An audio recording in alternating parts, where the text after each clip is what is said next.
Charges एवं coulombs law यानी कि आवेश एवं कूलाम के नियम की बात हम कर रहे हैं। इसके अंदर हम आवेश और आवेश से संबंधित कुछ चीज़ें हैं उनको देखेंगे, और फिर कूलाम का नियम क्या कहता है, और फिर उससे रिलेटेड क्वेश्चंस और न्यूमेरिकल। ओके, तो क्वेश्चन और न्यूमेरिकल देखने से पहले बेसिक क्या कहता है वो एक बार क्विक रिवीजन कर लेते हैं।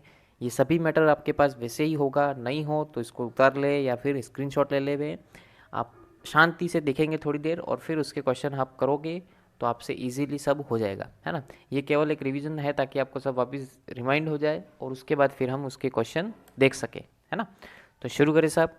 देखो, आवेश क्या है तो आपने कई एग्जाम्पल बचपन में कर भी रखे हैं और कई बार पढ़ भी रखा है ना। जैसे कि हम कोई कंघा लेते हैं या कोई स्केल लेते हैं, है ना। उसको फिर बालों में, सूखे बालों में रगड़ के फिर कागज़ के ऊपर ले जाते हैं तो छोटे छोटे कागज़ के टुकड़े होते हैं, वो उसके ऊपर क्या होते हैं, चिपकने लग जाते हैं। तो क्यों हो रहा है, क्योंकि ये वह हमने क्या किया, घर्षण के द्वारा उस वस्तु को हमने क्या किया, जैसे स्केल या कंघा जिसको भी हमने क्या किया, आवेशित किया, आवेश का आदान प्रदान हुआ, है ना। जो नेगेटिव चार्जेस थे वो जते उसके ऊपर जो कंघा था उसके ऊपर आ गए, उसके कारण क्या हो गया, वो आवेशित हो गया, उससे उसने क्या किया, दूसरे जो भी कागज के टुकड़े हैं उनको आकर्षित किया। कहने का मतलब हम क्या कर रहे हैं, घर्षण के द्वारा उस वस्तु को आवेशित कर रहे हैं। तो यहाँ पे क्या हो रहा है, चार्जेस यानी कि आवेश का आदान प्रदान हो रहा है। तो वो क्या है, तो उसको देख रहे हैं हम। तो आवेश पदार्थ का वह गुण है जिसके कारण वह विद्युत एवं चुंबकीय प्रभाव उत्पन्न करता है। सामान्य अवस्था में प्रत्येक परमाणु में इलेक्ट्रॉन की संख्या, नाभिक में उपस्थित प्रोटॉन की संख्या यानी कि प्लस और इलेक्ट्रॉन की संख्या यानी कि माइनस, दोनों क्या होती है, बराबर, जिस कारण आपका जो परमाणु होता है वो विद्युत रूप से उदासीन होता है। ओके, समान प्रकृति के आवेश एक दूसरे को क्या करेंगे साहब, प्रतिकर्षित, और विपरीत प्रकृति के यानी कि असमान प्रकृति के आवेश जो होंगे वो एक दूसरे को क्या करेंगे, आकर्षित। प्लस प्लस क्या करेंगे, एक दूसरे से दूर भागेंगे साहब, और प्लस और माइनस एक दूसरे की तरफ दौड़ते हुए आएंगे, है ना। बस ये सब बातें तो आप वैसे ही अच्छे से जानते हैं। कोई आवेशित कण किसी उदासीन बिंदु को या विपरीत आवेश को आकर्षित करेगा और आवेशित कण को यह हमेशा प्रतिकर्षित करेगा। प्रतिकर्षण विद्युत का प्रमाणित परीक्षण है। सीधी सी बात है, अगर आपको देखना है कहीं तो आप आकर्षण से या प्रतिकर्षण से देख सकते हो कि हाँ देखो यहाँ पे चार्जेस का आदान प्रदान हुआ है, यहाँ पे ये वस्तु आवेशित है। इसका एग्जाम्पल सबसे बढ़िया क्या है, तो हम ऐसे कई आपके पास उदाहरण है ना। ये जैसे कांच का, अभी अपने कोई भी कांच का स्केल ले लिया है ना, कोई प्लास्टिक का कांच का या कुछ भी स्केल ले लो। जैसे कोई कांच की छड़ होती है उसको हम रेशम के कपड़े से रगड़ के भी आवेशित करते हैं, तो उसमें हम बताते हैं कि जैसे छड़ पे धनात्मक और रेशम के कपड़े पे ऋणात्मक आवेश गया, उसके कारण वो क्या हो गए, एक दूसरे को रगड़ने से आवेशित हो गए। ऐसी कई मेथड हैं, उसमें अभी हम नहीं जाएंगे। हम केवल अभी हमारे आवेश और उसके ऊपर निर्भर करने वाला कूलाम का नियम पढ़ेंगे और उसके क्वेश्चन देखने हैं। ओके, मात्रक एवं विमीय सूत्र क्या है साहब, तो सीधी सी बात है, आपने पढ़ रखा है वैसे ये बात। आपने आई बराबर, धारा हमने देखा होगा तब, आई बराबर क्यू अपॉन टी, ये सबसे मेन फॉर्मूला इसका पढ़ रखा है ना। तो क्यू बराबर क्या आएगा, आई इंटू टी।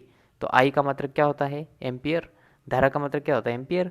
और टी यानी कि समय, समय का मतलब कितना होता है, सेकंड। ओके, तो या तो एक मात्रक आप इसको ऐसे लिख सकते हैं, एम्पियर इंटू सेकंड, या फिर इसी को हम और क्या लिखते हैं, तो कुलाम्स, अभी कुलाम का नियम पढ़ रहे हैं तो उसी के उनके आधार पर हम इसको क्या कहते हैं, एक मात्रक जो व्यवहारिक हम यूज में लेते हैं वो होता है कुलाम, जिसको हम प्रदर्शित करते हैं सी से। ओके, इसके अलावा कुलाम थोड़ा बड़ा मात्रक हो जाएगा, कभी हम मात्रक छोटे मात्रकों में बात करेंगे क्योंकि आवेश कम मात्रा में भी लेंगे, है ना। तो उसके लिए हम माइक्रो माइक्रो कुलाम, मिली कुलाम ये भी यूज में लेंगे, है ना। माइक्रो कितना होता है, इसको बोलते हैं माइक्रो, है ना। कितना होगा, उसकी जगह क्या यूज में लेना है, 10⁻⁶, है ना। वो तो आप क्वेश्चन करोगे तब आपको इजीली समझ में आ जाएगा। आवेश का मात्रक, ये तो ऐसा ही मात्रक था। अब आता है सीजीएस। तो सीजीएस में हम स्थैत कुलाम या स्थिर विद्युत मात्रक आवेश का विद्युत चुंबकीय मात्रक एब कुलाम या स्थैत कुलाम भी आप यूज में लोगे। ओके, तो इनके बीच में रिलेशन क्या है ये आपको ध्यान रखना है साहब, ये आपको पता होना चाहिए कि एक कुलाम बराबर कितने होता है, तो 3 × 10⁻⁹ स्थैत कुलाम, यानी कि एक कुलाम कितना बड़ा है सोचो, 3 × 10⁹ स्थैत कुलाम। ओके, या फिर 1/10 एब कुलाम। तो आपको या तो एब कुलाम दे या स्थैत कुलाम दे, आपको ये रिलेशन ध्यान में होना चाहिए तो आप क्वेश्चन कर पाओगे साहब, है ना। नेक्स्ट देखो साहब, आवेश स्थानांतरणीय है, सीधी सी बात है, एक वस्तु से दूसरे रूप में उसका स्थानांतरण होता है। आवेश सदैव द्रव्यमान से बद्ध रहता है। आवेश द्रव्यमान रहित नहीं हो सकता, कुछ ना कुछ द्रव्यमान होगा, चाहे बहुत कम हो, है ना। अब इलेक्ट्रॉन, प्रोटॉन्स, इनका आपको द्रव्यमान सभी को याद होंगे, तो कितना कम द्रव्यमान है, लेकिन द्रव्यमान होगा, है ना, कुछ तो होगा। आवेश हमेशा न तो उत्पन्न किया जा सकता है, न ही नष्ट किया जा सकता है, हमेशा संरक्षित होता है। और यह वेग पर निर्भरता क्या है, तो आवेशित कण के वेग पर निर्भर नहीं करेगा, उसके कण के वेग के ऊपर निर्भर नहीं करने वाला। ओके, अब आता है आपका कूलॉम का नियम। क्या कहता है कूलॉम का नियम, कि दो स्थिर एवं बिंदु आवेश Q1 व Q2 एक दूसरे से r दूरी पर स्थित हैं, यानी कि दो भी कोई दो आवेश हैं, Q1 और Q2, दोनों कितनी दूरी पर स्थित हैं, r दूरी पर। तो एक दूसरे से r दूरी पर स्थित हैं, तो उनके बीच कार्यरत करने वाला आकर्षण या प्रतिकर्षण बल, है ना, सेम होंगे तो प्रतिकर्षण होगा, और विपरीत होंगे तो आकर्षण होगा। तो आकर्षण या प्रतिकर्षण बल किस पे निर्भर करेगा, दोनों आवेशों के गुणनफल के तो समानुपाती होगा, यानी कि Q1 Q2 के तो समानुपाती, और उनके मध्य की दूरी के वर्ग के व्युत्क्रमानुपाती होगा। ओके, अब सीधी सी बात आपको पता है, अगर समानुपाती का चिन्ह मैं हटाऊंगा तो कोई ना कोई, अरे ये समानुपाती का चिन्ह हटाऊंगा, बराबर लगाऊंगा तो कोई ना कोई नियतांक लगेगा, जो कि हमने क्या लगाया यहाँ पे, के। ओके, सीजीएस पद्धति में वायु या निर्वात के लिए आप के का मान क्या लेंगे, एक। और एसआई पद्धति में के का मान आपको निकालना है, तो इसका एक फॉर्मूला भी आपको ध्यान रखना है कि के बराबर क्या होता है। कभी के की जगह आपको ये भी देखने को मिलेगा, तो ये भी आपको ध्यान रखना है। के बराबर 1/4 पाई एप्सिलॉन नॉट, है ना। एप्सिलॉन नॉट क्या है, तो ये वायु या निर्वात की विद्युत है। इसकी वैल्यू कितनी होती है, तो इसकी वैल्यू फिक्स है। एप्सिलॉन नॉट की वैल्यू आपको ध्यान रखनी है 8.85 इंटू 10⁻⁻12। ओके, तो एप्सिलॉन नॉट की वैल्यू कितनी है, 8.85 इंटू 10⁻12। तो जब इस वैल्यू को आप यहाँ पे रखोगे, है ना, यहाँ पे जब के अंदर आप वैल्यू रखोगे एप्सिलॉन नॉट की, पाई की और 4 तो आपका है ही, तो इसको जब सॉल्व करोगे तब आपको के की वैल्यू क्या मिलती है साहब, के की वैल्यू मिलेगी आपको 9 इंटू 10⁻9। तो ये के की वैल्यू भी आप ध्यान रखें, 9 इंटू 10⁻9। क्लियर। आप ये जो मात्रक है वो तो आप पीछे इस फॉर्मूले से आप बना सकते हैं, है ना, कि एफ का तो आ जाएगा न्यूटन एन, है ना, नीचे आर स्क्वायर क्या है, डिस्टेंस का मात्रक क्या होता है, मीटर, तो आ गया मीटर स्क्वायर। और ऊपर क्या था, Q1 इंटू Q2, यानी कि 2 बार आवेश, यानी कि कूलॉम स्क्वायर। तो के का आपका मात्रक आ गया newton into metre square upon coulomb square. Clear. 1 newton बराबर 10⁵5 डाइन होता है, अगर सीजीएस में ज़रूरत पड़े तो सभी को ध्यान होगा। ओके साहब, देखो इसी के अंदर एक छोटी चीज़ें एक दो और आती है जो आपको ध्यान रखनी है। एक आता है आवेश का क्वांटीकरण, यानी कि जब एक भौतिक राशि सभी मानों को ग्रहण न करके केवल विविक्त मानों को ही ग्रहण करती है। कहने का मतलब ये है कि जैसे यहाँ पे सबसे बेस्ट सादी सी साधारण भाषा में समझना हो तो आपको क्या समझना है कि किसी भी वस्तु पे जो आवेश होगा ना, वो ऐसे नहीं होगा 2/3, 17.2, ऐसे ऐसे आपको संभव नहीं है। किसी वस्तु पर आवेश इस प्रकार से आपको संभव नहीं होगा। वस्तु पर आवेश आपका क्या होगा, तो यहाँ पे लिख रखा है कि प्रकृति में संभव न्यूनतम आवेश इलेक्ट्रॉन का आवेश ये है। अतः किसी वस्तु पर आवेश मूल आवेश ई का जो होगा वो पूर्ण गुणक होगा। कहने का मतलब जो ई का पूर्ण गुणक, यानी कि हमने यहाँ एन लिखा है, वो एन 1 2 3 4 5 6 ऐसे आपको पूर्ण गुणक मिलेगा। ऐसे बटे में या ऐसा पॉइंट में या ऐसा संभव नहीं है ना। इसी को हमने अगर अच्छी भाषा में कहना हो तो उसको हम ऐसे कहते हैं कि यहाँ पे सभी मानों को ग्रहण न करके केवल विविक्त मानों को ही ग्रहण करता है। इसी को हम राशि का क्वांटीकरण या क्वांटाइज्ड कहा जाता है। ओके, नेक्स्ट आता है आपका विद्युत क्षेत्र।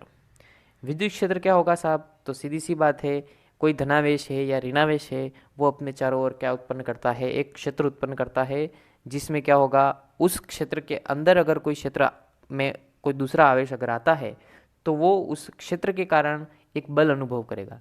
बल कौन सा हो सकता है, आकर्षण का भी बल हो सकता है, प्रतिकर्षण का भी बल हो सकता है, वो तो डिपेंड करेगा कि दोनों चार्जेस कैसे हैं, है ना।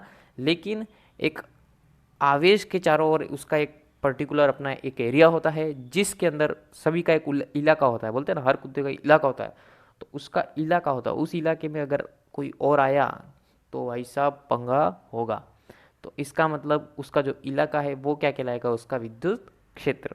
ओके, विद्युत क्षेत्र की तीव्रता, तो सभी सीधी सी बात है, अब सब किसी का इलाका छोटा किसी का इलाका बड़ा है ना, तो वो तो किस पे डिपेंड करेगा साहब कि वो आवेश कैसा है ना, उसके अंदर कितना दम है।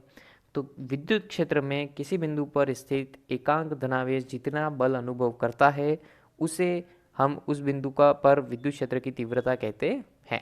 यानी कि कोई अगर बल दूसरा, मतलब किसी आवेश के चारों ओर विद्युत क्षेत्र है, ये इस आवेश के चारों ओर विद्युत क्षेत्र है, अब कोई हम दूसरा आवेश लाए तो वो दूसरा आवेश लाने पर वो बल अनुभव करेगा, या तो प्रतिकर्षण का या आकर्षण का, कोई भी बल अनुभव करेगा, है ना। तो वो कितना बल अनुभव करता है ना, कम भी कर सकता है ज़्यादा भी कर सकता है, वो तो डिपेंड करेगा कि आपका जो आवेश है वो कितना दमदार है ना, उसकी वैल्यू क्या है। तो उसका जो बल अनुभव करने का होगा उसे हम क्या कहेंगे, उस बिंदु पर विद्युत क्षेत्र की तीव्रता से हम प्रदर्शित करेंगे, जिसको हम E बराबर फॉर्मूले से क्या दिखाएंगे, F अपॉन क्यू, है ना, कि उस पर्टिकुलर Q यानी उस आवेश पर कितना बल लग रहा है। तो E बराबर F अपॉन क्यू, ये आपका मेन फॉर्मूला है साहब। इसके ऊपर भी कई क्वेश्चंस करेंगे, तो क्वेश्चन करते टाइम आपको ये ध्यान रखना है फॉर्मूला E बराबर F अपॉन क्यू, ठीक है। और F की जगह आप अगर अभी आपने कूलाम का नियम पढ़ा, उस कूलाम के नियम से F बराबर क्या था, K Q1 Q2 upon R square, तो वो अगर आप यहाँ पे रखते हैं तो एक Q से एक Q तो कट जाएगा, यानी कि एक नीचे वाला Q ये है ना, उससे एक Q कट जाएगा और आपको E बराबर क्या मिल जाएगा, K Q upon R square. Okay, तो E के आपका ये जो फॉर्मूला बनता है वो आपको ध्यान रखना है, E बराबर F अपॉन क्यू, इसके अंदर आप F की वैल्यू अगर रखते हो कूलाम के नियम से तो आपको E बराबर क्या मिलता है, K Q upon R square. Clear. इसी के मात्रक की बात करें तो मात्रक क्या हो जाएगा साहब, F अपॉन क्यू है, तो F क्या मात्रक क्या होता है, न्यूटन, और न्यूटन और Q का मात्रक coulomb. Okay, newton upon coulomb. इसके अलावा और भी कई मात्रक हैं, volt upon metre, joule upon coulomb into metre. इसके अलावा मैं बता दूं कि मात्रकों के लिए अलग से एक वीडियो बना रखा है जिसके अंदर सभी के मात्रक एक साथ लिख रखे हैं, तो आप चाहे तो सारे देख के उसको नोट कर सकते हैं, इसी की प्लेलिस्ट में आपको मिल जाएगा, ठीक है साहब। हाँ, तो इसके अलावा ये भी मात्रक हैं, सीजीएस में बात करेंगे तो सीधी सी बात है, न्यूटन को बदल देंगे डाइन में, कूलाम को बदल देंगे स्थैत कूलाम में। ओके, तो अब शुरू करते हैं साहब हम इसके क्वेश्चंस। क्वेश्चन देखने से पहले वही बात कि आप ज़रूर से खुद प्रयास ज़रूर करेंगे एक बार आंसर देने का, है ना, आपसे बिल्कुल हो जाएगा। कहीं कोई दिक्कत आती है तो फिर सॉल्यूशन देखेंगे, ठीक। शुरू करें। पहला ही क्वेश्चन थोड़ा अच्छा है, देखना। दो समान बिंदु जिनमें प्रत्येक पर 3 माइक्रो कूलाम आवेश है, एक निश्चित दूरी पर इनको रखा गया है। इनके बीच में देखो, यहाँ पे आपको सीधा सीधा इन्होंने क्या किया है, इनके बीच में जो दूरी होती है आर, वो आपको डायरेक्ट नहीं दी है ना। डायरेक्ट दी होती तो बच्चों वाला क्वेश्चन हो जाता, इसलिए इन्होंने क्या किया है, डायरेक्ट आपको जो दूरी है वो ना दे के इन्होंने क्या किया है, कोऑर्डिनेशन दिए हैं आपको कि इनको i प्लस जे प्लस के तथा 2i plus 3j plus 3k के मध्य रखा गया है। यानी कि आपको कोऑर्डिनेशन दिए तो आपको उससे r की वैल्यू पहले निकालनी पड़ेगी, फिर आप क्या करोगे, तब उनके मध्य उत्पन्न स्थिर विद्युत बल होगा, फिर आप f की वैल्यू निकाल लोगे। तो इसके अंदर f की वैल्यू निकालना तो इजी है, फॉर्मूला रख के निकालना है, बस आपको ध्यान होना चाहिए कि आप r की वैल्यू कैसे निकालोगे। तो अगर आप आता है तो ज़रूर ट्राई करो। f निकालने के लिए हमको क्या चाहिएगा, r। तो r निकालने के लिए आपको क्या दे रखा है, r1 सदिश दे रखा है आपको i cap plus J cap plus के, ठीक है साहब। और R2 कितना दे रखा है आपको, 2i plus 3j plus 3k। Okay, अब आपको R1 और R2 दे रखा है, ज्ञात हमको R करना है, तो सीधी सी बात है, आपने पढ़ रखा है, R आपको निकालना है ना। तो R क्या आ जाएगा भाई, दोनों के बीच में रखा है, तो दोनों का डिस्टेंस, आपको बीच का डिस्टेंस निकालने के लिए क्या करोगे, दोनों को पॉइंट को घटा दो, है ना। तो R2 माइनस R1 कर दो, तो क्या हो जाएगा, 2i में से 1i गया तो कितना आ जाएगा, i प्लस 3 में से 1 गया तो 2j प्लस 3 में से 1 k गया तो 2k। ओके साहब, तो r बराबर क्या आ जाएगा आपका, i plus 2j plus 2k। Okay, अब ये आया r सदिश आया आपका। अब इसको आपको किसका इसका क्या निकालना पड़ेगा, मोड निकालना पड़ेगा, है ना। मोड निकालना सभी को आता है, क्या करना है, इन सभी का गुणक लेना है। i का गुणक कितना है, 1 का स्क्वायर प्लस 2 का स्क्वायर प्लस 2 का स्क्वायर।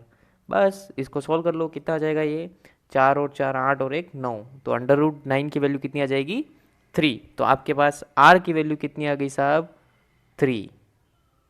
ओके, बस अब आप निकाल लोगे। अब आप f का फॉर्मूला लगाओ और इसके अंदर वैल्यू रखो। देखो क्या करेंगे, f बराबर हमारा फॉर्मूला है k Q1 Q2 upon R square. बस वैल्यू रखो, k की वैल्यू आपको याद रखनी है 9 × 10⁻⁹। Q कितना है, 3 माइक्रोकुलाम, और आपको दोनों आवेश समान है ना। इसका मतलब Q1 भी आपका 3 माइक्रोकुलाम है और Q2 भी आपका 3 माइक्रोकुलाम है। तो 3 माइक्रो की जगह हम क्या लिखते हैं, 10⁻⁶। ओके, बटे में r कितना निकाला था अभी हमने, 3, है ना, तो 3 का स्क्वायर। बस अब इसको सॉल्व करना है, जोड़ बाकी गुणा भाग तो आप इतना तो करेंगे, है ना। आप देख लेना, एकदम इजीली हो जाएगा। 3 का स्क्वायर ये 9 वैसे ही कट जाएगा। फिर आपका ये 3 × 3 तो हो जाएगा 9, है ना। इंटू में ये 10⁻9 प्लस का है और ये 10⁻6 दो बार माइनस के हैं, है ना। तो ये हो जाएगा 12 में से 9 जाएगा तो कितना आ जाएगा, ये 10⁻⁻3, है ना। तो ये आ जाएगा आपका 9 × 10⁻⁻3। तो ऑप्शन देखो साहब, 9 × 10⁻⁻3। ये क्लियर, कोई दिक्कत नहीं। आगे बढ़े साहब। देखो अभी कई क्वेश्चन अपन देखेंगे तो आपको नहीं समझ में आया, समझ में आ जाएगा, कोई दिक्कत नहीं है ना। किसी पिंड को ऋणावेशित किया जाता है तो उससे क्या होगा, अधिक इलेक्ट्रॉन देने से, प्रोटॉन देने से, इलेक्ट्रॉन हटाने से या न्यूट्रॉन हटाने से। तो सीधी सी बात है, इतना तो आपको पता है कि किसी को भी हम अगर इलेक्ट्रॉन देते हैं तो वो ऋणावेशित हो जाता है, और इलेक्ट्रॉन अगर उससे लेने की बात हो तो वो क्या हो जाएगा, इलेक्ट्रॉन लेने पर धनावेशित, है ना। यानी कि इलेक्ट्रॉन की कमी होगी तो वो धनावेशित कहलाएगा, और इलेक्ट्रॉन की अधिकता होगी तो वो ऋणावेशित कहलाएगा। तो यहाँ पे बात हो रही है कि किसी पिंड को हम ऋणावेशित करें तो क्या करें, उसके लिए उसको इलेक्ट्रॉन अधिक हैं, उसको इलेक्ट्रॉन देने हैं, उसके पास इलेक्ट्रॉन अधिक हैं इस कारण, है ना। तो इसका मतलब आपका आंसर हो जाएगा ए। समरूप विद्युत क्षेत्र E के आवेश Q को प्रक्षेपित किया जाता है, इसके द्वारा y दूरी तय करने में संपन्न कार्य है। क्या निकालोगे साहब, कार्य कैसे निकालोगे, आप खुद से भी थोड़ा दिमाग लगाए फिर आंसर देने का प्रयास करेंगे, है ना। तो कार्य क्या होता है, बल इंटू दूरी। कार्य का बेसिक फॉर्मूला सभी को ध्यान होगा, बल इंटू दूरी, है ना। यानी कि W बराबर F इंटू दूरी, यहाँ पे आपको दे रखी है y, कोई भी लो, S D जो भी आपको यहाँ पर क्वेश्चन में दे रखी है y, तो हमको y लेनी पड़ेगी। तो W बराबर क्या आ गया, Fy, है ना। अब F का फॉर्मूला आपने अभी पढ़ा था, E बराबर F अपॉन Q पढ़ा था, है ना। तो उससे F बराबर क्या आ जाएगा, Q इंटू ई। तो F की जगह मैं क्या लिख सकता हूँ, Q इंटू ई, और गुणे में y तो है। तो W बराबर यानी कि कार्य कितना आ गया आपका, QEY, यानी कि आंसर आ गया आपका A, QEY। क्लियर, बस बेसिक सी बातें हैं, थोड़ा सा ध्यान रखना है, कोई भी क्वेश्चन आपसे इजीली हो जाएगा। गतिमान आवेश से संबंध ऊर्जा का कारण है। कहने का मतलब, अगर आपका आवेश गतिमान है तो वो क्या करेगा, विद्युत क्षेत्र उत्पन्न करेगा, चुंबकीय क्षेत्र उत्पन्न करेगा, दोनों करेगा या कुछ नहीं करेगा। तो आपको सभी को पता है कि अगर गतिमान आवेश है तो वो विद्युत क्षेत्र एवं चुंबकीय क्षेत्र दोनों उत्पन्न करता है ना। इसके कई प्रैक्टिकल्स वगैरह आपने बुक में या लैब में भी किए होंगे, है ना। एक चालक को इलेक्ट्रॉन स्थानांतरण के द्वारा आवेश -3 × 10⁻⁷ कूलाम दिया गया है। चालक के द्रव्यमान किलोग्राम में यदि वृद्धि तथा चालक को प्रदान किए गए इलेक्ट्रॉनों की संख्या क्रमशः होगी। यानी आपको दो चीज़ें इसमें पूछ ली हैं इन्होंने, एक तो आपको पूछा है चालक का द्रव्यमान और एक आपको पूछा है चालक को प्रदान किए गए इलेक्ट्रॉनों की संख्या। तो पहला वाला तो आपका द्रव्यमान है और दूसरा है इलेक्ट्रॉन की संख्या। तो निकालो साहब, लगाओ थोड़ा सा दिमाग। तो आवेश का क्वांटीकरण के अंदर आपने फॉर्मूला पढ़ा था Q बराबर एन ई, है ना। तो यहाँ पे n जो है वो क्या है, इलेक्ट्रॉनों की संख्या है। तो n बराबर क्या आ जाएगा आपका Q अपॉन ई। तो n बराबर Q कितना दे रखा है आपको, चार्ज कितना दे रखा है क्वेश्चन में, -3 × 10⁻⁷ ओके, क्वेश्चन में आपको दे रखा है। और E की वैल्यू क्या होती है साहब, सभी को पता होनी चाहिए। E की वैल्यू 1.6 × 10⁻⁻19, है ना। E की फिक्स वैल्यू सभी को पता है 1.6 × 10⁻⁻19, लेकिन यहाँ पे बात इलेक्ट्रॉन के लिए हम माइनस में बात करेंगे, तो यहाँ पे आएगा माइनस का 1.6 × 10⁻⁻19। ओके, तो बस अब इसको सॉल्व कर लो, माइनस से माइनस कट जाएगा, ये घात में ऊपर आ जाएगी, तो सॉल्व करके ये हो जाएगी लगभग आपकी, कितना आ जाएगा ये 10 की घात -19 और 7 कितना हो जाएगा, ये 12 है ना। और ये आपका 3 और 16 कितना हो जाएगा, लगभग 2 के आसपास, है ना। तो ये आपका वैल्यू आ जाएगा 2 × 10⁻12। तो n तो आ गया आपका 2 × 10⁻12। तो एक्चुअल में आप चाहो तो आपका आंसर आपको डायरेक्ट इसी से मिल जाएगा। देखो ऑप्शन में 2 × 10⁻12 किधर है, ये रहा। तो ऑप्शन डी में आपका वैसे सही है, अभी अपन कर रहे हैं आगे भी, लेकिन ऑप्शन डी आपका सही है। तो यहाँ पे तो आपको फटाफट से इलेक्ट्रॉन की संख्या तो फट से मिल गई, है ना। n बराबर Q अपॉन ई, Q आपको दे रखा है क्वेश्चन में, E की वैल्यू 1.6 × 10⁻⁻19 वैल्यू रखी, सॉल्व करोगे 2 × 10⁻12 आपको मिल जाएगा। ठीक साहब। अब आपको क्या पूछा है इन्होंने, चालक के द्रव्यमान में वृद्धि कितनी होगी। कहने का मतलब आपने उसको कितने आवेश दिए, तो हमने अभी n की वैल्यू निकाली थी, कितना आया 2 × 10⁻12। तो आपने उस चालक को 2 × 10⁻12 इलेक्ट्रॉन दिए, तो एक इलेक्ट्रॉन का द्रव्यमान कितना होता है साहब, याद होगा आपको 9.1 × 10⁻31 किलोग्राम, है ना। किलोग्राम में ही लेना है, क्योंकि यहाँ पे आपको क्वेश्चन में दे रखा है आंसर किस में आना है आपका, किलोग्राम में। ओके, तो अब देखो बेसिक गणित सबने पढ़ी है ना, कि अगर मैं कह दूं कि एक बाट है जिसका वजन 1 किलो है, तो उस 1 किलो के ऐसे ऐसे बने 2 × 10⁻12 बाट उनको दिए, तो आप क्या करोगे, 2 × 10⁻12 का गुणा करा दोगे, है ना। तो वैसे यहाँ पे करेंगे हम कि टोटल कितना चेंज आएगा मास में, तो 9.1 × 10⁻31 किलोग्राम एक इलेक्ट्रॉन का द्रव्यमान है। ऐसे ऐसे हमने कितने इलेक्ट्रॉन दिए उनको, 2 × 10⁻12 इलेक्ट्रॉन दिए। बस अब ये आपको आपकी गणित पे डिपेंड करता है कि आप सॉल्व करके आंसर कितना जल्दी लाते हो, है ना। तो यहाँ पे आंसर थोड़ा लमसम आएगा, है ना, एकदम एग्जैक्ट वैल्यू तो आएगी नहीं, पर आप ये इसका गुणा करोगे 9.1 × 2, तो वो 18 पॉइंट समथिंग आएगा, है ना। तो उस 18 पॉइंट समथिंग को इन्होंने एवरेज राउंड फिगर लेके क्या ले लिया है, 20, है ना। 20 इंटू ये 10 की घात को सॉल्व करोगे तो ये हो जाएगा 10 की घात -19। अब इसके अंदर आंसर लाने के लिए क्या किया इन्होंने, एक जीरो भी इसको इधर ट्रांसफ़र कर दिया, तो क्या हो जाएगा 2 × 10 की घात, एक जीरो है तो ये एक वैल्यू बड़ी हो जाएगी, यानी कि -19 की जगह -18 हो जाएगा। तो आपका 2 × 10 की घात -18 किलोग्राम उसका वजन वृद्धि होगी। तो ये डी के ऑप्शन में आप देख सकते हैं 2 × 10 की घात -18 किलोग्राम वृद्धि हुई।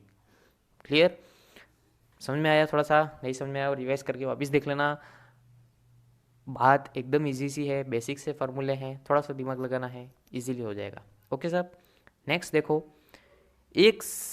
दो समान आवेशित गोले एक दूसरे से वायु में 0.6 मीटर के डिस्टेंस पर रखे हैं, इनके बीच लगने वाला प्रतिकर्षण बल भी आपको दे रखा है, तब प्रत्येक गोले पर आवेश होगा, क्या होगा साहब, निकालो। हाँ, क्या है फॉर्मूला हमारा, F बराबर K Q1 Q2/R²। तो क्या हो जाएगा, F बराबर दो समान आवेशित हैं, मतलब दो समान आवेश रखे हैं, ये आपको बोल रखा है। तो Q1 Q2 की जगह अपन पहले क्या कर देते हैं, केवल Q उपयोग में लेते हैं, है ना, K Q square upon R square. Q1 Q2 दोनों सेम है तो उसकी जगह हमने क्या रख दिया, केवल Q रख दिया। ओके, ये आपका फॉर्मूला बन गया साहब। अब इसके अंदर वैल्यू रखो, क्या करेंगे, F की जगह आपको क्या दे रखा है, 10 mg, है ना, तो उसको आपको किस में लेना पड़ेगा, 10 mg का जगह आप क्या रखोगे, 10⁻³ इंटू जी, कितना, जी की वैल्यू आपको दे रखी है 10, वैसे सभी को पता होगी जी की वैल्यू 10। ओके, बराबर के की वैल्यू कितनी होती है, 9 इंटू 10⁻9, सभी को पता है, इंटू क्यू स्क्वायर वैसा ही रहेगा क्योंकि हमको क्यू की वैल्यू निकालनी है, बटा आर कितना दे रखा है आपको, 0.6 का स्क्वायर। बस, अब आ गया इतना, आपको गुणा भाग करना है, तो गुणा भाग करो साहब, कितनी आएगी वैल्यू, क्यू स्क्वायर बराबर आ जाएगा, ये इधर जाएगा और आपका आ जाएगा ये कट कटा के 4 इंटू 10⁻12, है ना, तो इसका फिर अंडर रूट लोगे क्या आ जाएगा, क्यू बराबर 4 का अंडर रूट आ जाएगा आपका 2, और 10⁻12 का घात वाले का अंडर रूट लेते हैं तो उसकी घात आधी हो जाती है ना, तो -12 का क्या हो जाएगा साहब, -6।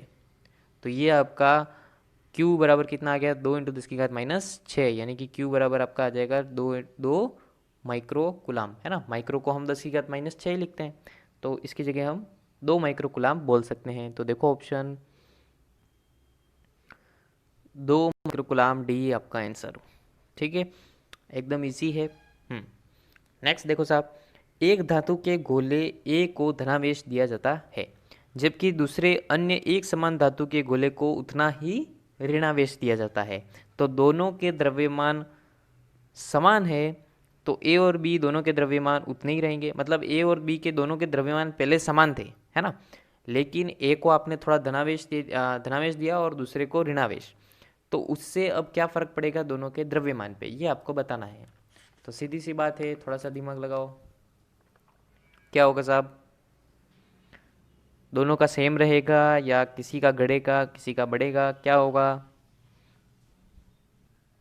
तो यहाँ पे सीधी सी बात है साहब, जितना आप दूसरे को यानी कि बी को जितना आप अधिक ऋणावेशित करेंगे, यानी जितने अधिक इलेक्ट्रॉन देंगे वो उतना ही उसका वेट उतना बढ़ेगा, यानी कि अधिक होगा। तो आपका बी जो है, जो दूसरा है पिंड, उसका अपने गोले को उतना ही ऋणावेश दिया, इसका मतलब आपने क्या किया, बी का द्रव्यमान बढ़ेगा क्योंकि उतने ही आप इलेक्ट्रॉन उस पर बढ़ाए जा रहे हो। ठीक, दो बिंदु आवेश 3 माइक्रोकुलाम एवं 8 माइक्रोकुलाम एक दूसरे को 40 न्यूटन के बल से प्रतिकर्षित करते हैं, तो यदि -5 माइक्रोकुलाम का आवेश प्रत्येक में और जोड़ दिया जाए तो इनके मध्य लगने वाला बल क्या होगा। तो बल निकालो साहब, एफ लगाओ फॉर्मूला, दो इक्वेशन बनेगी इसके अंदर, एक तो जो नॉर्मल कंडीशन आपको दे रखी है ये वाली, और एक इसमें क्या करना पड़ेगा आपको, दोनों में -5 माइक्रोकुलाम आवेश ऐड करना पड़ेगा, और उसके बाद फिर एक और जो इक्वेशन बनेगी वो सेकंड, और उससे फिर आप क्या निकाल सकते हो, इनके मध्य लगने वाला बल। तो लगाओ फॉर्मूला,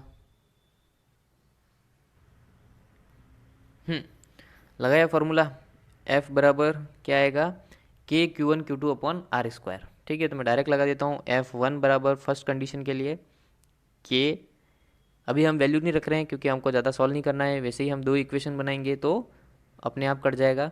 के Q1 कितना है साहब, 3 इंटू 10⁻6 -6 नहीं माइक्रोकुलाम है ना, इंटू 8 इंटू 10⁻6 बटा आर स्क्वायर, ये आपकी बन गई फर्स्ट इक्वेशन।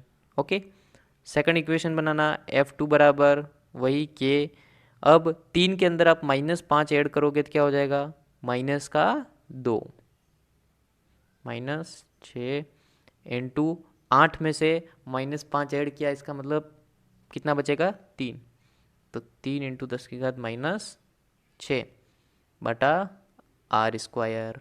ओके, ये आपकी सेकंड इक्वेशन। अब हम सेकंड इक्वेशन बटा फर्स्ट इक्वेशन यानी कि दोनों का हम भाग दे देते हैं, तो क्या हो जाएगा, दोनों का भाग देंगे तो यहीं पे जैसे आप देख लो, भाग दोगे क्या होगा, के से के कट जाएगा, आर स्क्वायर से आर स्क्वायर कट जाएगा, ये 10⁻6 दो बार है वो भी आपस में कट जाएंगे, बचेगा क्या आपको, सीधा सीधा देखो F2 अपॉन F1 की वैल्यू आपको क्वेश्चन में दे रखी है 40, है ना, बराबर क्या मिलेगा, इधर आपका जो बचेगा वो होगा -2 × 3 यानी कि आ जाएगा 6, है ना। तो ये आ जाएगा माइनस का 6 और 1 मिनट F2/40 बराबर -2 × 3/3 × 8। ओके, कैलकुलेशन वैसे आप कर लेना, कोई खास बात नहीं है। तो F2 बराबर क्या आ जाएगा, ये 3 से 3 भी कट जाएगा, इसको इधर भेज देना। ये आ जाएगा 80/8, है ना, माइनस का यानी कि आ जाएगा 10। तो F बराबर आ जाएगा आपका 10 न्यूटन। ऑप्शन देखो, माइनस का 10 न्यूटन यानी कि ए। Okay, clear. क्या किया, कुछ नहीं किया, जो फॉर्मूला है K/Q1/Q2/R² वही लगाया है ना। K और R की वैल्यू आपको नहीं दी है और नहीं रखनी है ना, क्योंकि आपको यहाँ पे दो इक्वेशन बना के उनको सॉल्व करना है। सॉल्व करने का मतलब हम क्या करते हैं, एक दूसरे का भाग देते हैं। तो वैसे ही जो भी सेम होगा वो तो वैसे ही अपने आप कट जाएगा। तो जो हमको डायरेक्ट मिलना था वो हम ले लिया और इक्वेशन से हमने F2 की वैल्यू निकाल दी। ऐसे आपको कैसा भी क्वेश्चन दे रखते हैं ना, ऐसे में आपको F1 पूछ ले, F2 पूछ ले, कहीं Q के मान पूछ ले, कुछ भी दे सकते हैं। तो आपको ऐसे इक्वेशन बना के सॉल्व करना है, आपसे इजीली हो जाएगा। ओके, नेक्स्ट देखो, प्रत्येक 2 माइक्रो कूलाम के 2 आवेश एक दूसरे से 0.5 मीटर की दूरी पर स्थित हैं, तो दोनों निर्वात में उपस्थित हों तो उनके मध्य बल होगा। तो ये तो एकदम फर्जी क्वेश्चन आ गया। क्या करेंगे साहब, वही F बराबर K/Q1/Q2/R²। तो F बराबर K की वैल्यू कितनी है, 9 × 10⁻9। Q1/Q2 तो कितना है आपका, Q1/Q2 2 माइक्रो कूलाम। तो 2 माइक्रो कूलाम 2 बार लिखना है ना, यानी कि इसका स्क्वायर कर दो, सीधी सी बात है, दोनों बार वही लिखना है, बटा R²। R कितना है, 0.5 का स्क्वायर। बस अब इसको सोल्व करेंगे साहब, गुणा भाग तो आप करेंगे बिल्कुल, है ना। थोड़ा बहुत आपको प्रैक्टिस, देखो जितने क्वेश्चन करोगे, जितनी प्रैक्टिस करोगे, हाथ आपका अपने आप दौड़ने लग जाएगा। और फिर अगर आपको ज़रा सी भी दिक्कत होती है, ऐसा घात और पॉइंट और ऐसा देख के कि यार सोल्व कैसे करूँगा, तो सीधी सी बात मानो कि जितना प्रैक्टिस करोगे, जितना हाथ पेन दौड़ाओगे, आपसे इजीली हो जाएगा। अपने आप आपसे फिर होने लग जाएगा, कॉन्फिडेंस आ जाएगा कि यार फर्जी एकदम, है ना। तो इसलिए खुद से प्रैक्टिस करना, बिल्कुल आपसे हो जाएगा। आंसर आपका आएगा यहाँ पे C.144 न्यूटन। ओके, नेक्स्ट देखो, 2 आवेश आपको दे रखे हैं, x के अनुदिश क्रमशः x0 और 2 मीटर के बीच में रखे गए। ओके, तो एक ऋणात्मक आवेश को इनके मध्य अगर इस प्रकार रखा जाए कि इस पर लगने वाला जो परिणामी बल होगा वो 0 होगा, तो उसकी ऋणात्मक आवेश की दूरी होगी, यानी कि तो अपने उसको कितने दूरी पर उसको रखा है। देखो क्या पूछ रहा है, ये क्वेश्चन क्या है, देखो कि 2 आवेश हैं, है ना, एक 6 माइक्रो कूलम का है और एक 15 माइक्रो कूलम का है। ठीक है, ये आपको दे रखा है। अब आपको ये कह रहे हैं कि आपने इसको x बराबर 0 से लेके 2 मीटर पे रखा है, यानी कि बीच का इनका डिस्टेंस टोटल कितना हो गया, 2 - 0 यानी कि 2 मीटर। ठीक है, अब इसके अंदर आपको यूँ कह रहे हैं कि इनके बीच में किसी पॉइंट पे हमने इसको एक ऋणात्मक आवेश -q हमने रखा, है ना। तो कितनी दूरी पर रखा है उस आवेश से, यानी कि हम मान लेते हैं कि यहाँ से लेके ये तो है x, और ये टोटल कितना है 2 मीटर, यानी कि दूसरा कितना हो गया 2 - x। तो ये डिस्टेंस आ गई आपकी 2 - x। ओके, तो आपको इसके अंदर x की वैल्यू निकालनी है। तो बस लगाओ थोड़ा सा दिमाग। एक ये आपका 6 माइक्रो कूलम है, ये आपका 15 माइक्रो कूलम है। तो एक तो इक्वेशन बनेगी इन दोनों के लिए, एक इक्वेशन बनेगी इन दोनों के लिए, और फिर उससे आप x की वैल्यू निकाल सकते हो। तो सॉल्व करो साहब, देखो फॉर्मूला वही लगाना है आपको, K/Q1/Q2/R²। ठीक है साहब, सीधी सी बात है, परिणामी बल 0 होगा यूँ बोला है, इसका मतलब आपको फर्स्ट इक्वेशन और सेकंड इक्वेशन दोनों का वैल्यू आपको अगर बोला है 0 आनी है, इसका मतलब दोनों क्या होनी है, सेम, है ना, वैल्यू सेम आनी है। इसका मतलब दोनों इक्वेशन का जो भी आप सॉल्व करोगे आनी क्या है, दोनों इक्वेशन सेम आनी है। इसका मतलब आप पहले इक्वेशन लगाओ, के Q1 कितना है आपका, Q1 Q2 कुछ भी हो वैल्यू रख देना, एक तो -q ही रहेगा, कॉमन है दोनों में, है ना। और एक क्या है 6 माइक्रो कूलम, यानी कि 6 × 10⁻⁻6 बटा में डिस्टेंस कितना है साहब x, तो x² बराबर, दूसरी इक्वेशन बनाओ। दूसरी इक्वेशन क्या बनेगी, k माइनस का q इंटू वो कितना है 15 माइक्रो कूलम, यानी कि 15 × 10⁻⁻6 बटा डिस्टेंस कितना है 2 माइनस एक्स का स्क्वायर। ओके, कोई दिक्कत नहीं। दो इक्वेशन बन गई, दोनों को हमने क्या किया है, बराबर रखा है, यानी ये इक्वेशन बना ली है, दोनों को वैल्यू बराबर है इसलिए। ओके, बस अब इसको आपको सॉल्व करना है। इसके अंदर थोड़ा सॉल्व करने में आपको दिक्कत आ सकती है क्योंकि इसके अंदर वैल्यू अच्छी खासी जाएगी और x की वैल्यू आपको निकालनी होगी। x की वैल्यू आप गुणनखंड विधि या श्रीधराचार्य सूत्र लगा के इजीली निकाल सकते हो। उससे आपको एक वैल्यू प्लस में मिलेगी, एक वैल्यू माइनस में मिलेगी, है ना। तो यहाँ पे डिस्टेंस आपको किस में लेनी है, तो माइनस में लोगे नहीं, डिस्टेंस आपकी आएगी, बीच में रखा है तो प्लस में आएगी डिस्टेंस। तो अब आपको जो भी वैल्यू प्लस के अंदर जो भी आएगी आपकी, वो आपका आंसर होगी। तो थोड़ा सा गुणा भाग आपको करना है, हाथ पाँव मारना साहब, और आपको आंसर आपको मिल जाएगा x बराबर 0.775 मीटर्स। ओके, ठीक है साहब, फॉर्मूला समझ में आ गया होगा, बात सीधी सी है, थोड़ा सा आपको प्रैक्टिस करनी है, इजीली आपसे हो जाएगा। ओके, बस पढ़ते रहो, अभ्यास करते रहो, खुश रहो, मस्त रहो। नेक्स्ट टॉपिक में अपन नेक्स्ट बात करेंगे, जितने भी हम बेसिक बेसिक टॉपिक्स ले रहे हैं उनके क्वेश्चन और न्यूमेरिकल्स सॉल्व करेंगे, ताकि आप कोई भी एग्ज़ाम दो कहीं पे भी, स्कूल के बाद, ग्रेजुएशन के बाद, तो आपको सभी एग्ज़ाम में बिल्कुल ज़रूर से बहुत हेल्प होगी। ओके, ऐसे ही क्वेश्चन होते हैं, ऐसे ही क्वेश्चन पूछे जाते हैं साहब। कई क्वेश्चन कई एग्ज़ामों में कई बार रिपीट भी हुए हैं, तो आपको कई क्वेश्चन यहाँ देखे जो आपने किए वही आपको कई एग्ज़ामों में मिल भी जाएंगे, है ना। बस पढ़ते रहो, मस्त रहो, धन्यवाद।